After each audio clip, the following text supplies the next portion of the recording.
Our job was to convince, let's say, Ecuador to accept $1 billion loan, convince the World Bank to give Ecuador $1 billion loan.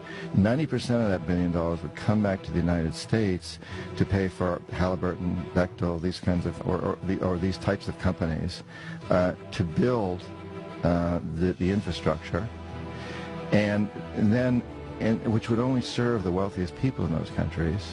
And then the country would be stuck with this huge debt, which over time would continue to be refinanced and get larger and larger and larger, so that in fact today Ecuador owes more than 50% of its national budget just to pay down its debt service, which means there's very little money left to go to pay for the education or health services for the poor people, who are the ones who suffered from these projects. It was their rivers that were destroyed as we built hydroelectric plants.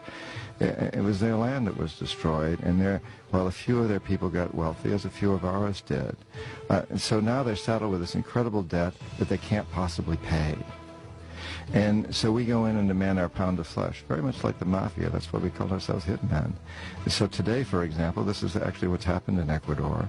And today, we need Ecuador's oil. We need the oil from this Amazon area where these indigenous people live that I work with as a Peace Corps volunteer. And we tell Ecuador, since you can't pay off your loans, what you need to do is turn over your Amazon to our oil companies. And that's what they're doing. And the indigenous people there, the ones I worked with now, have basically declared war. They said, we're not allowing these oil companies to come in. We're going to fight to the very last man if we have to.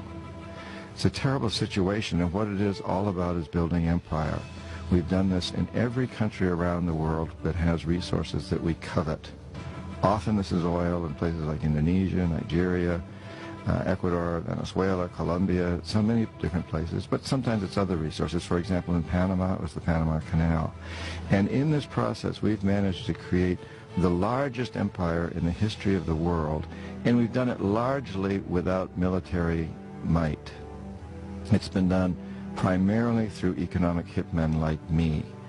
Now, when the economic hitmen fail, as we did in Panama with Omar Torrijos, and in Ecuador many years ago with Jaime Roldos when I was there, when we fail, the jackals are sent in.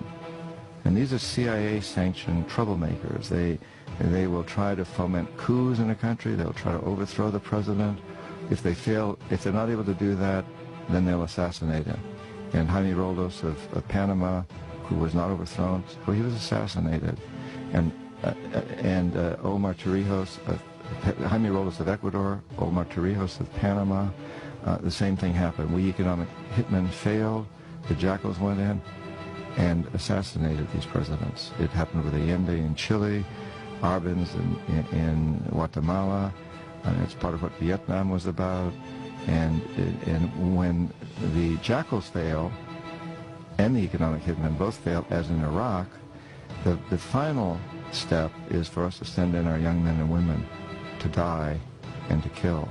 And that's what we're doing in Iraq today.